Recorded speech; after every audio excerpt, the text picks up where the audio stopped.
আসসালামু আলাইকুম। বিসিএসে আসা কঠিন প্রশ্নগুলোর ব্যাখ্যাসহ সমাধানে আপনাদের স্বাগতম। এখানে মূলত দশম থেকে 50 বিসিএস প্রিলিমিনারি রিটেন অথবা ভাইভাই আসা কঠিন প্রশ্নগুলোর ব্যাখ্যাসহ সমাধান সিরিজ ধারাবাহিকভাবে সমাধান করার চেষ্টা করা হবে। আমি তৌফিকুর নূর ফরিদ সহকারী প্রকৌশলী হিসেবে আছি পাওয়ারগ্রিড বাংলাদেশ পিএলসিতে এবং 46তম বিসিএস অ্যাডমিনিস্ট্রেশন ক্যাডারে সুপারিশপ্রাপ্ত। মূলত ম্যাথ, মেন্টাল এবিলিটি, সায়েন্স এবং আইসিটি এই চারটা বিষয় অথবা পরবর্তীতে প্রয়োজন সাপেক্ষে অন্যান্য বিষয়গুলো কঠিন প্রশ্নগুলো যেগুলো হচ্ছে অনেক বেসিক সহ জানা দরকার বা সবার জানা থাকে না, ওই বিষয়গুলোই এখানে আমরা ধারাবাহিকভাবে ব্যাখ্যাসহ একটা ইজি সমাধান টানার চেষ্টা করব। 50তম বিসিএস প্রিলিমিনারিতে আসা দুইটা বিজ্ঞানের প্রশ্ন ছিল, বায়ুমণ্ডল এবং মহাশূন্যের মধ্যবর্তী রেখাটির নাম কি? বিষুবরেখা, ট্রোপোপস, কারমান লাইন নাকি কোলেরেডো লাইন? বিষুবরেখা এবং ট্রোপোপস এই দুইটা লাইন সম্পর্কে অনেকেরই ধারণা থাকলেও কারমান লাইন এবং কোলোরাডো লাইন এটা সম্পর্কে 90% মানুষেরই কোনো আইডিয়া নেই। তো এখানে আবার বিষুবরেখা মানে ভূগোল সম্পর্কে ধারণা থাকতে হচ্ছে, ট্রোপোপস বায়ুমণ্ডল সম্পর্কে ধারণা থাকতে হচ্ছে, কারমান লাইন এটাও বায়ুমণ্ডল সম্পর্কিত একটা লাইন, কোলোরেডো ভৌগোলিক লাইন। তার মানে অনেকগুলো বিষয়ের সমন্বিত মাধ্যমে একটা প্রশ্ন এসেছিল। তো অনেকের বা আমার মতো অনেকের এই আইডিয়াগুলো নাও থাকতে পারে। এর সাথে রিলেটেড অনেকগুলো জিনিস আমরা এখানে আগে জানার চেষ্টা করি। ভৌগোলিকভাবে পৃথিবীকে ঠিক মধ্যভাগ দিয়ে বেষ্টন করে পূর্ব পশ্চিমে যে রেখাটা কল্পনা করা হয় এটাকে মূলত বলা হয় নিরক্ষরেখা বা বিষুবরেখা, যেটা হচ্ছে 0 ডিগ্রি অক্ষাংশ। আর উত্তর দক্ষিণে পৃথিবীকে বেষ্টন করে যে রেখাগুলো আছে এগুলোকে বলা হয় দ্রাঘিমা রেখা, এটা হচ্ছে নিরক্ষরেখা। আর উত্তর দক্ষিণে বেষ্টনকারী রেখাগুলোকে বলা হয় দ্রাঘিমা রেখা। এই বিষুবরেখার উপরে 23.5 ডিগ্রি, মানে এখানে যদি আমরা কেন্দ্র থেকে কল্পনা করি এই অ্যাঙ্গেলটা যদি 23.5 ডিগ্রি হয়, 23.5 ডিগ্রি উত্তরে যে রেখাটা আছে এটাকে বলা হয় কর্কট ক্রান্তি রেখা, যেটা হচ্ছে বাংলাদেশের উপর দিয়ে গেছে। কর্কট ক্রান্তি রেখা 33.5 ডিগ্রি উত্তর অক্ষরেখা। আর 66.5 ডিগ্রি উত্তরে যে রেখাটাকে কল্পনা করা হচ্ছে এই রেখাটাকে বলা হয় সুমেরু বৃত্ত। সুমেরু বৃত্ত। আর একদম 90 ডিগ্রি বিন্দুতে যে প্রান্তটা আছে এটাকে বলা হয় উত্তর মেরু, ভৌগোলিক উত্তর মেরু। ঠিক একইভাবে 33.5 ডিগ্রি দক্ষিণ দিকে দক্ষিণ গোলার্ধে যে রেখাটা আছে এটাকে বলা হয় মকর ক্রান্তি রেখা, মকর ক্রান্তি রেখা। আর 66.5 ডিগ্রি দক্ষিণে যে রেখাটা আছে এটাকে বলা হয় কুমেরু বৃত্ত, এটাকে বলা হয় সুমেরু বৃত্ত। আর দক্ষিণ দিকে যেটা আছে দক্ষিণ মেরুর আরেকটা নাম হচ্ছে, মানে দক্ষিণ মেরুরই আরেকটা নাম হচ্ছে কুমেরু। এই কারণে 66 ডিগ্রি দক্ষিণ গোলার্ধে যে রেখাটা আছে এটাকে বলা হয় কুমেরু বৃত্ত। তো এখানে ফার্স্ট যে অপশনটা ছিল যে বায়ুমণ্ডল এবং মহাশূন্য এদের মধ্যবর্তী রেখাটির নাম কি? বায়ুমণ্ডল এবং মহাশূন্য। তো বিষুবরেখা এটা হচ্ছে পৃথিবীকে বেষ্টন করে পূর্ব পশ্চিমে যে রেখাটা এটা হচ্ছে বিষুবরেখা। তাহলে বিষুবরেখা হইতে পারে না। এর সাথে সাথে আমরা আরও কিছু ধারণা নিয়ে নিয়েছি, বিষুবরেখা, দ্রাঘিমা রেখা, কর্কটক্রান্তি রেখা, মকরক্রান্তি রেখা, সুমেরু বৃত্ত, কুমেরু বৃত্ত। এরপর আমরা যদি বায়ুমণ্ডলীয় রেখাগুলো সম্পর্কে ধারণা নিতে যাই, বায়ুমণ্ডলে আন্তর্জাতিক তারিখ রেখা এটা নিয়ে আমরা পরে আলোচনা করব না। বায়ুমণ্ডলকে মানে এই যে এটা যদি পৃথিবীর ভূভাগ কল্পনা করি, এটা পৃথিবীর কেন্দ্র থেকে এটা হচ্ছে পৃথিবীর পৃষ্ঠ। পৃথিবীর পৃষ্ঠ থেকে প্রায় ধরে নেওয়া হয় 500 কিলোমিটার বা কারো কারো মতে 100 কিলোমিটার পর্যন্ত আমাদের বায়ুমণ্ডল অবস্থান করে। এর ভিতরে নিচের দিকে বায়ুর ঘনত্ব অনেক বেশি থাকে, যত উপরে যাওয়া যায় বায়ুর ঘনত্ব তত কমতে থাকে। সাধারণত 18 কিলোমিটার পর্যন্ত যে অঞ্চলটা এটাকে বলা হয় ট্রোপোমণ্ডল। ট্রোপোমণ্ডল এখানে বায়ুর ঘনত্ব অনেক বেশি, ঝড় বৃষ্টি মেঘ এগুলো হয়। ট্রোপোমণ্ডলের উপরে একদম পৃথিবীর পৃষ্ঠ থেকে 80 কিলোমিটার পর্যন্ত যেই অঞ্চলটা আছে, 80 না সাধারণত 50, ওইগুলোকে বলা হয় মেসোমণ্ডল, সরি ভুল বললাম, স্ট্রেটোমণ্ডল। ট্রোপোমণ্ডলের উপরের লেয়ারটাকে বলা হয় স্ট্রেটোমণ্ডল, স্ট্রেটোস্তরও বলা হয়। এর উপরে 80 কিলোমিটার পর্যন্ত মোটামুটি যেই লাইনটা আছে এটাকে বলা হয় মেসোমণ্ডল। এর উপরে যেইটুকু থাকে এটাকে সাধারণত বলা হয় থার্মোমণ্ডল। এর ভিতরে ট্রোপোমণ্ডল এবং স্ট্রেটোমণ্ডল, যেটা হচ্ছে মোটামুটি 18 কিলোমিটার, 12 থেকে 18 কিলোমিটারের মাঝখানে যেই মণ্ডলটা থাকে, এর মাঝখানে একটা শান্ত অঞ্চল থাকে যেখান দিয়ে বিমান চলাচল করতে পারে। শান্ত অঞ্চল, এই জিনিসটাকে বলা হয় ট্রোপোপজ, ট্রোপোপজ। আর স্ট্রেটোমণ্ডল এবং মেসোমণ্ডল এর মাঝখানে ওজোন গ্যাসের একটা লেয়ার থাকে, যেটা সূর্য থেকে আসা অতিবেগুনি রশ্মি থেকে পৃথিবীর মানুষকে বা পৃথিবীকে রক্ষা করতেছে। এটাকে বলা হয় ওজোন গ্যাস বা ওজোন লেয়ার। তো ট্রোপোপজ এই জিনিসটা হচ্ছে একটা মানে কাল্পনিক রেখা। এগুলো যা আছে বিষুব রেখা বা আমরা যা এই রেখাগুলো পড়তেছি সবই হচ্ছে কল্পনা করে নেওয়া হয়েছে। বায়ুমণ্ডলে ট্রোপোমণ্ডল এবং স্ট্রেটোমণ্ডল এই দুটার মাঝখানে যে সংযোগস্থল এটাকে বলা হয় ট্রোপোপজ।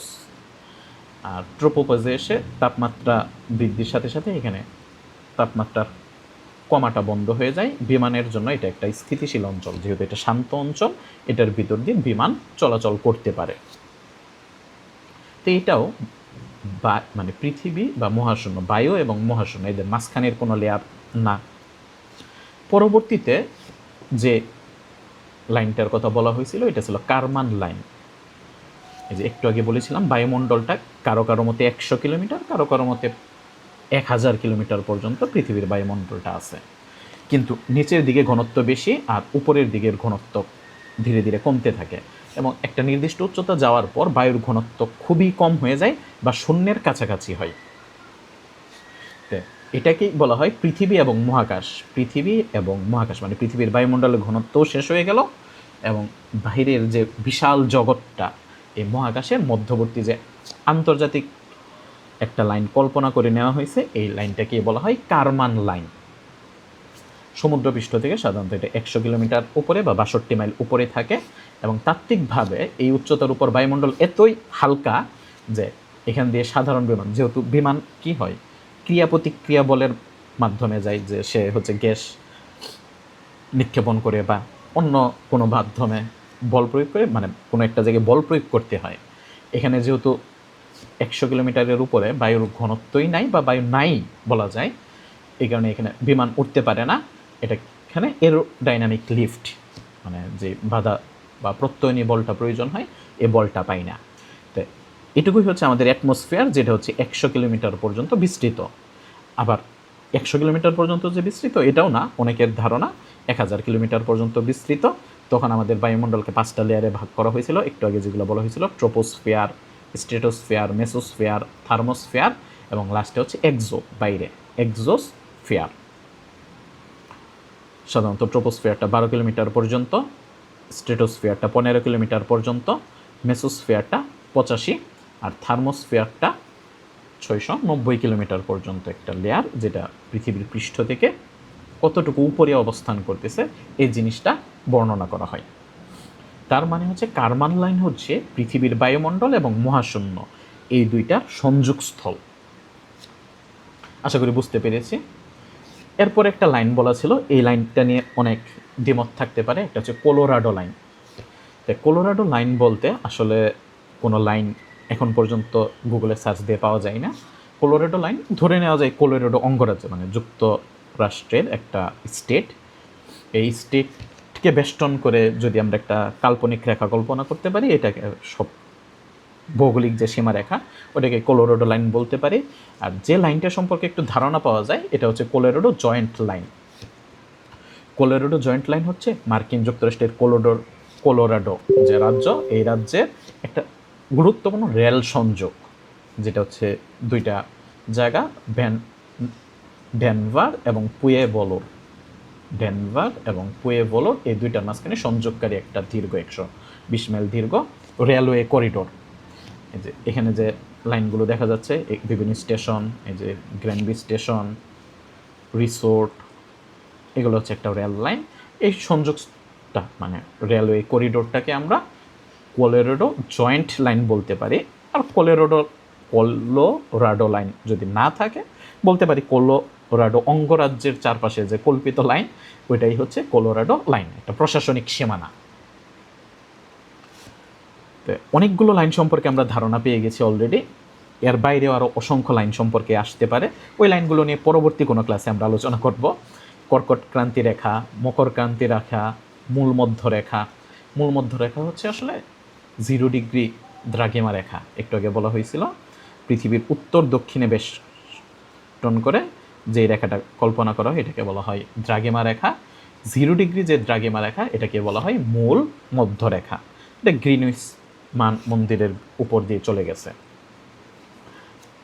এরপর আরেকটা লাইন সম্পর্কে একটু ধারণা দেয়, আর্মস্ট্রং লাইন। চাঁদের বিজয়ী নীল আর্মস্ট্রং, তার নাম অনুসারে হতে পারে আর্মস্ট্রং লাইন।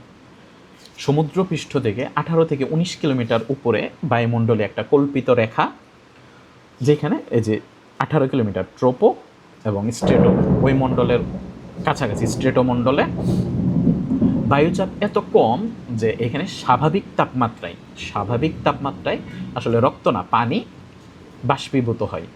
এমনি তো আমরা জানি পানি বাষ্পীভূত হয় 100 ডিগ্রি সেলসিয়াস তাপমাত্রায়, কিন্তু যখন এমনিতে মানে হচ্ছে স্বাভাবিক বায়ুচাপে 1 ATM চাপ বা হচ্ছে 760 মিলিমিটার মার্কারি পারদ চাপে পানি 100 ডিগ্রি সেলসিয়াস তাপমাত্রায় বাষ্প হয়। কিন্তু যারা ত্রৈধবিন্দু সম্পর্কে ধারণা আছে তারা জানি 4.58 মিলিমিটার মার্কারি চাপে 4.58 মিলিমিটার মার্কারি চাপে পানি কিন্তু 0 ডিগ্রি সেলসিয়াস তাপমাত্রায় 0 ডিগ্রি সেলসিয়াস তাপমাত্রায় বা 273.16 বা 1 কেলভিন তাপমাত্রায় পানি বাষ্প হয়ে যায়। পৃথিবীর 18 থেকে 19 কিলোমিটার উপরে যাওয়ার পর বায়ুমণ্ডলের চাপ অনেক কমে যায়। ওইখানে স্বাভাবিক তাপমাত্রায় বা শরীরের তাপমাত্রায়, স্বাভাবিক তাপমাত্রা না বলে শরীরের যে তাপমাত্রা 37 ডিগ্রি সেলসিয়াস তাপমাত্রা, এই তাপমাত্রায় পানি বাষ্পে পরিণত হওয়া শুরু করে। তো পানি যেহেতু বাষ্পে পরিণত হওয়া শুরু করে, আমাদের চোখ অথবা হচ্ছে আমাদের ঠোঁট, শরীর, ত্বকে যে মানবদের তো অধিকাংশ জায়গায় পানি, অধিকাংশ গঠনেই পানি আছে, তো এই পানিগুলো বাষ্পীভূত হয়ে চলে যেতে পারে। তখন কি হবে, মানুষ আর বাঁচতে পারবে না। এই কারণে 18-19 কিলোমিটার উপরে যেতে হলে অবশ্যই অ্যাস্ট্রোনমিক্যাল যে সুইটগুলো থাকে ওই পোশাকগুলো পরিধান করে তারপর যেতে হয়। তার মানে নতুন একটা লাইন সম্পর্কে আমরা ধারণা পাইলাম, আর্মস্ট্রং লাইন। যেহেতু বিসিএস এর প্রশ্নগুলো ক্রমাগত কঠিনের দিকে যাচ্ছে বা হচ্ছে এখন আর প্রচলিত প্রশ্নগুলো মানে আগে যে রিপিট কোয়েশ্চেনগুলো আসতো ওইগুলো আসতেছে না, নতুন মানে একটা টপিকের রিলেটেড যা যা থাকতে পারে ওই জিনিসগুলোর আইডিয়া নিয়ে যাওয়া খুবই ভালো আইডিয়া। ট্রোপোপজের পরে আরেকটা আছে স্ট্রেটোমণ্ডল এবং মেসোমণ্ডল, এই দুইটার মাঝখানে ক্ষুদ্র একটা অঞ্চল, এটাকে বলা হয় স্ট্রেটোপজ। আর আমরা তো ভূগোলে অনেকগুলো লাইন সম্পর্কে ধারণা নেই। রেডক্লিফ লাইন, ভারত এবং পাকিস্তান দুই দেশের মাঝখানে 1947 সালে ভৌগোলিক পার্থক্য করার জন্য যেই লাইনগুলো কল্পনা করা হয়েছিল এদেরকে বলা হয় রেডক্লিফ লাইন। ম্যাকমোহন লাইন, এটা হচ্ছে ভারত এবং চীন এই দুইটার মাঝখানে যে লাইন কল্পনা করা হয় এগুলো হচ্ছে ম্যাকমোহন লাইন। আমরা আরও অনেকগুলো ভৌগোলিক লাইন সম্পর্কে পড়াশোনা করেছি, হয়তো ওইগুলো সম্পর্কে পরবর্তীতে আবার জানার চেষ্টা করব। তাই আমরা যদি প্রশ্নটাতে আবারও ফেরত আসি,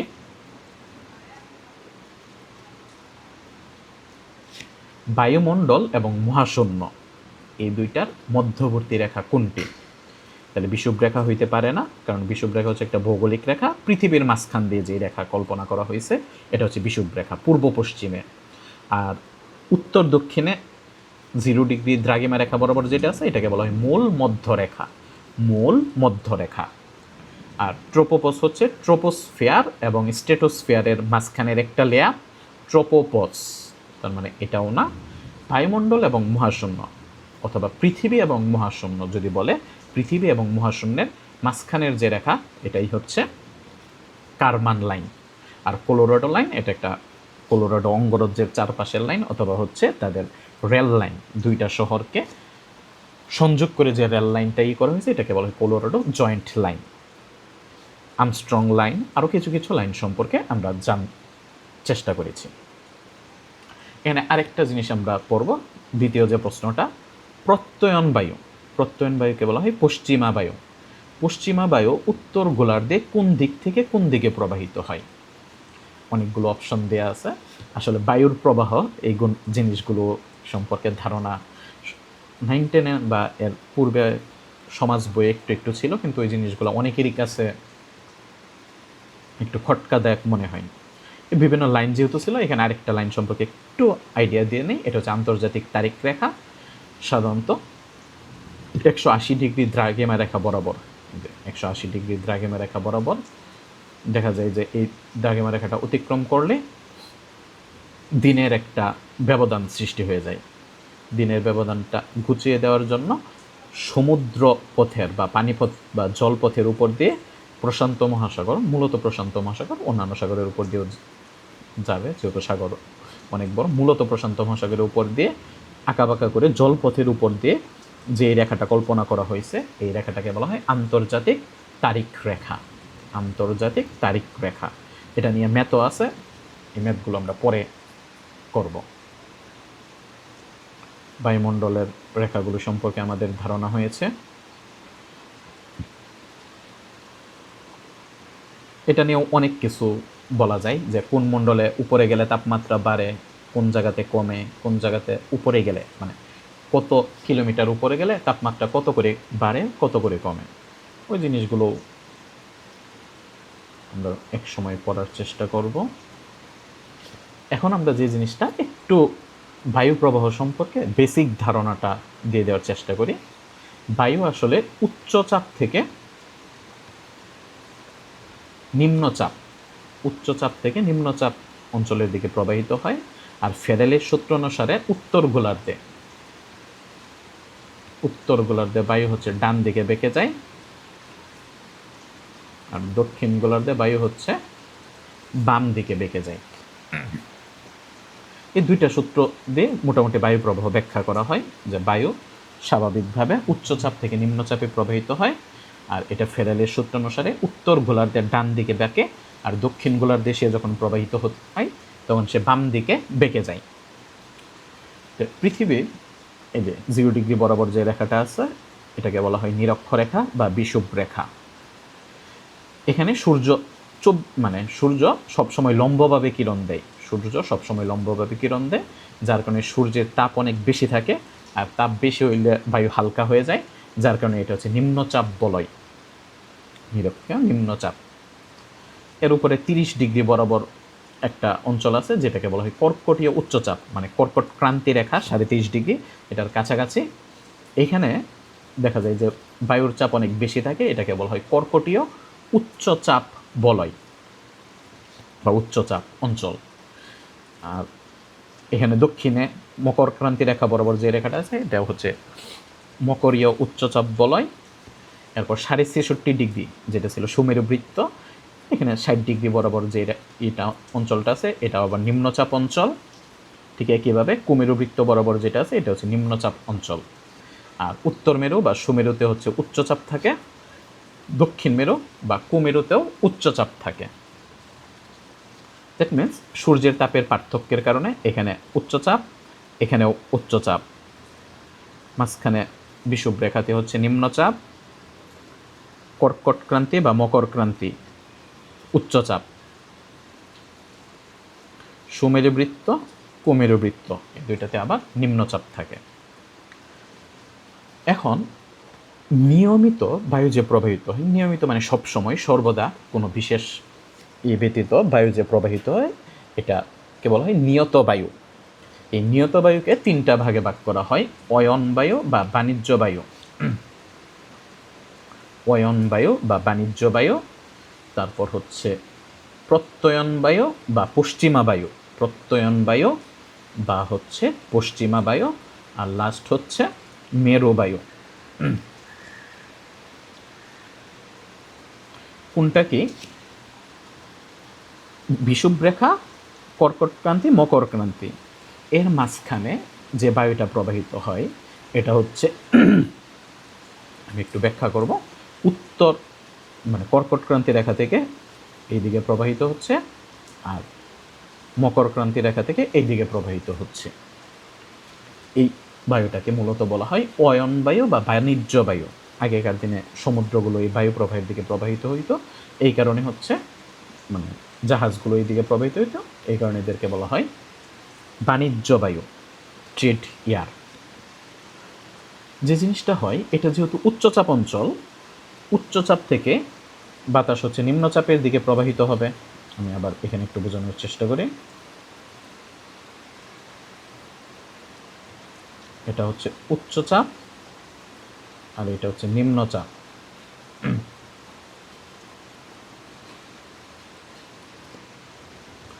উচ্চচাপ থেকে নিম্নচাপের দিকে প্রবাহিত হবে। এখন সোজা প্রবাহিত না হয়ে সে ফেরালির সূত্র অনুসারে আমরা যদি এদিকে মানে এখানে পা দিয়ে এদিকে তাকাই, তাহলে দেখা যাবে যে এইদিকে ডান হাত, এদিকে বাম হাত, মানে বইয়ে যে এটা এদিকে হচ্ছে আমাদের ডান আর এদিকে হচ্ছে আমাদের বাম অঞ্চল।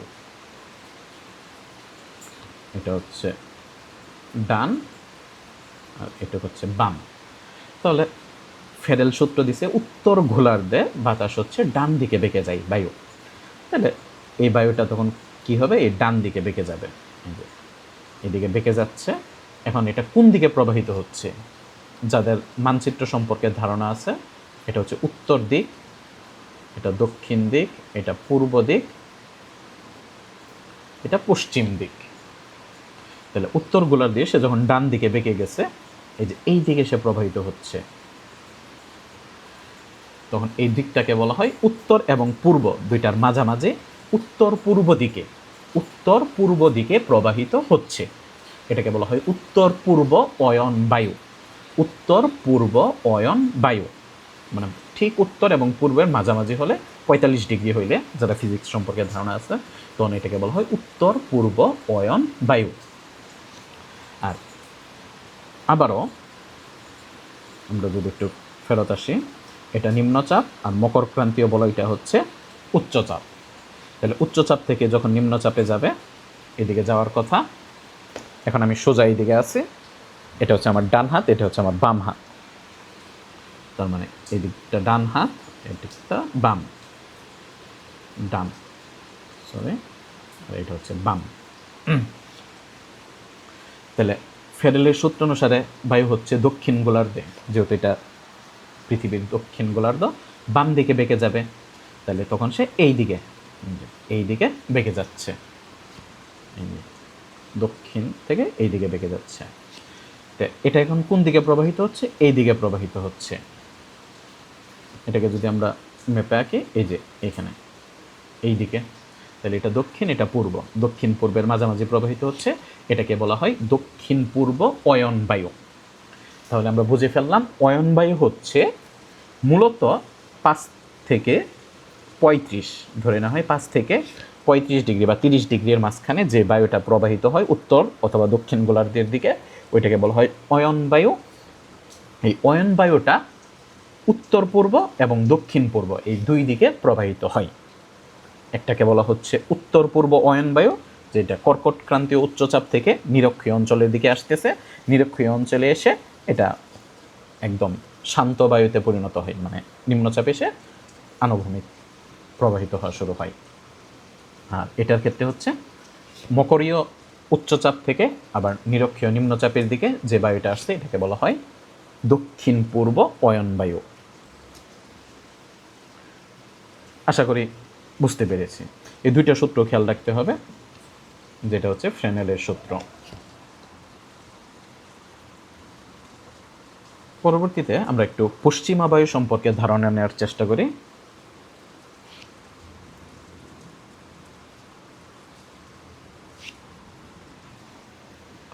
ছবিটা একটু আবার আমি কপি করে নিয়ে আসলাম। পশ্চিমা বায়ু কাকে বলে? পশ্চিমা বায়ু বলা হয় মূলত সুমেরু বৃত্ত এবং কুমেরু বৃত্ত, সুমেরু বৃত্ত এবং কুমেরু বৃত্ত 66.5 বা 60 ডিগ্রি বরাবর যেটা আছে এখানে, এটা হচ্ছে কর্কটীয় উচ্চচাপ, এটা হচ্ছে নিম্নচাপ। তাহলে কর্কটীয় অঞ্চল থেকে, কর্কটীয় উচ্চচাপ অঞ্চল থেকে সুমেরু বৃত্ত বরাবর, অথবা মকরীয় উচ্চচাপ থেকে কুমেরু নিম্নচাপ বরাবর, কুমেরু বৃত্ত বরাবর নিম্নচাপ বরাবর যে বায়ুটা প্রবাহিত হয় এটাকে বলা হয় পশ্চিমা বায়ু বা প্রত্যয়ন বায়ু। পশ্চিমা বায়ু বা প্রত্যয়ন বায়ু। এখন পশ্চিমা বায়ু বা প্রত্যয়ন বায়ু ফ্যারেলের সূত্র অনুসারে আবার আমরা যদি আসি, উচ্চচাপ থেকে নিম্নচাপে সোজা যাওয়ার কথা ছিল, সোজা। এই যে আমরা এদিকে আসি, এটা আমার মাথা, তাহলে ফ্যারেলের সূত্র অনুসারে উত্তর গোলার্ধে সে ডান দিকে বেঁকে যাবে। এটা হচ্ছে ডান দিক আর এটা হচ্ছে বাম দিক। যে এটা ডান আর এটা হচ্ছে বাম। তাহলে ডান দিকে বেঁকে যাওয়ার কারণে এই বায়ুটা এই দিকে প্রবাহিত হচ্ছে। এটা যদি আমরা আবার দিক দেখি, এটা উত্তর, এটা হচ্ছে পূর্ব। সে উত্তর পূর্ব দিকে প্রবাহিত হচ্ছে, উত্তর পূর্ব দিকে প্রবাহিত হচ্ছে, কিন্তু কোন দিক থেকে আসতেছে এটা যদি বলা হয় তখন এটা হচ্ছে এটা হচ্ছে পশ্চিম দিক আর এটা হচ্ছে দক্ষিণ পশ্চিম, এটা হচ্ছে দক্ষিণ। তাহলে দক্ষিণ পশ্চিম থেকে বায়ুটা উত্তর পূর্ব দিকে আসতেছে। অরিজিন মানে যেখান থেকে শুরু হয়েছে, যেখান থেকে বাতাসটা যাত্রা শুরু করছে, এই অনুসারে তার নাম